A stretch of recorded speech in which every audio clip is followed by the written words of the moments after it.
아브넬이 이스라엘의 장로들과 상의하였다.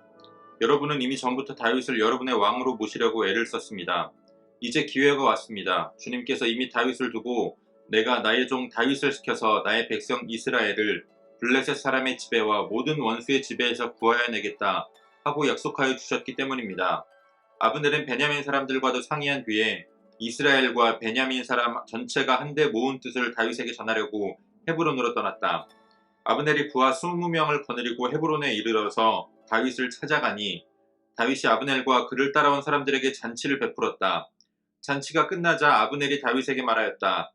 이제 그만 일어나 가서 온 이스라엘을 높으신 임금님 앞에 모아놓고서 임금님과 언약을 세우게 하겠습니다.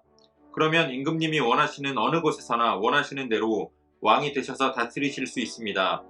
다윗이 아브넬을 떠나보내니 그가 평안히 떠나갔다. 그때에 다윗의 부하들이 요압을 따라 습격하러 나갔다가 많은 노량물을 가지고 돌아왔다. 그러나 아브넬은 그때에 다윗과 함께 헤브론에 있지 않았다. 다윗이 이미 그를 보내어서 그가 무사하게 그곳을 떠나갔기 때문이다. 요압이 함께 데리고 나갔던 군인을 모두 데리고 돌아오자 누군가 그에게 알려주었다. 넬의 아들 아브넬이 임금님을 찾아왔는데 임금님이 그를 그냥 보내셔서 그가 무사하게 이곳을 떠나갔습니다. 이 말을 듣고 요압이 곧바로 왕에게 가서 항의하였다. 임금님이 어찌하여 이렇게 하실 수 있습니까? 아브넬이 임금님께 왔는데 임금님은 어찌하여 그를 그냥 보내어서 가게 하셨습니까? 넬의 아들 아브넬은 임금님께서 잘 아시다시피 임금님을 속이려고 온 것이며 임금님이 드나드는 것을 살피고 임금님이 하고 계시는 일도 모조리 알려고 온 것입니다. 요압은 다윗에게서 물러나오자마자 사람들을 보내어서 아브넬을 뒤쫓게 하였다. 그들은 시라 우물이 있는 곳에서 그를 붙잡아서 데리고 돌아왔다. 그러나 다윗은 그 일을 전혀 몰랐다. 아멘. 9월 22일 목요일 오늘의 매일 성경 본문 말씀은 사무엘하 3장 17절로 26절까지의 말씀입니다. 사울의 아들 이스보셋을 왕으로 세워서 다윗을 대적했던 아브넬이 이제는 이스라엘의 장로들과 뜻을 모아서 다윗을 왕으로 세우겠다라는 뜻을 다윗에게 전하고 있습니다. 그가 직접 자신의 손으로 왕으로 세운 이스보셋을 배신하고 다윗을 선택한 겁니다. 그러면서 그는 이스라엘의 장로들을 설득하기 위해서 하나님의 뜻을 이야기합니다.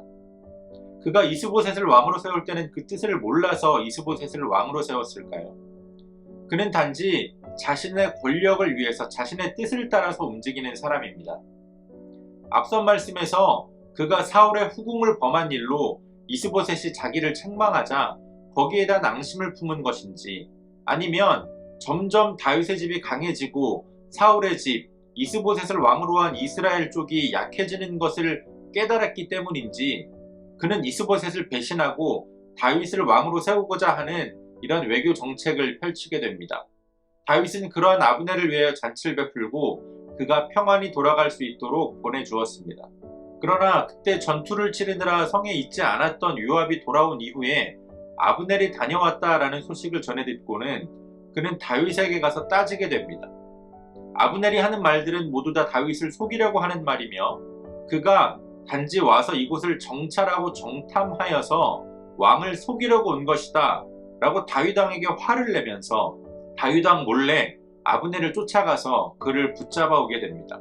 이스보셋의 신하였던 아브넬도 자신의 뜻을 따라 자신의 소견에 따라서 행동했고 또 다윗의 신하인 요압도 자신의 소견을 따라 행했습니다. 마치 이스라엘의 왕을 세우기 전 사사시대 때 이스라엘 사람들이 각자 자신의 소견에 옳은 대로 행했던 것과 같은 모습입니다. 하나님이 우리의 왕이시기에 우리가 하나님의 뜻을 따르는 것처럼 우리에게 왕이 세워졌다면 그 왕의 뜻을 따르는 것이 마땅합니다. 그러나 요압 같은 경우는 다시금 아브넬을 쫓아가서 아브넬을 잡아오면서도 다윗이 그 사실을 알지 못하게 하였습니다. 거기에는 아브넬이 자신의 동생을 죽인 것에 대한 그러한 복수의 마음, 증오의 마음이 담겨 있었을 겁니다. 오늘도 우리는 때때로 나의 기분에 따라서 하나님의 말씀을 순종할지 아니면 나의 뜻대로 살아갈지를 결정할 때가 있습니다. 아브넬은 자신의 욕망과 자신의 욕심을 하나님의 뜻으로 포장하여 자신의 뜻대로 행동합니다. 요압은 다윗을 향한 충성을 핑계 삼아 자신의 복수심과 자신의 증오를 따라 행동합니다. 내가 정말로 하나님의 뜻을 따라 살아가는 자인가 아니면 나의 뜻대로 행동하는 자인가를 우리가 구별하려면 우리의 뜻이 하나님과 멀어질 때 우리의 뜻과 하나님의 뜻이 일치되지 않을 때 그때 우리가 어떠한 선택을 하는지를 살펴보아야 합니다. 나의 감정 때문에, 나의 기분 때문에, 나의 환경 때문에 내가 하나님의 말씀을 순종하지 못한다고 한다면 그것은 내가 하나님의 뜻을 따라 살아간다고 생각하지만 실제로는 나의 뜻대로 살아가고 있다는 것을 뜻합니다. 하나님의 뜻으로 포장된 나의 뜻을 따라 살아가는 삶이 아니라 온전히 하나님의 뜻을 따라 살아갈 수 있는 우리의 왕 되신 하나님의 그 뜻을 따라 순종하는 삶을 살 수 있는 저와 여러분들이 되어주시기를 소원합니다.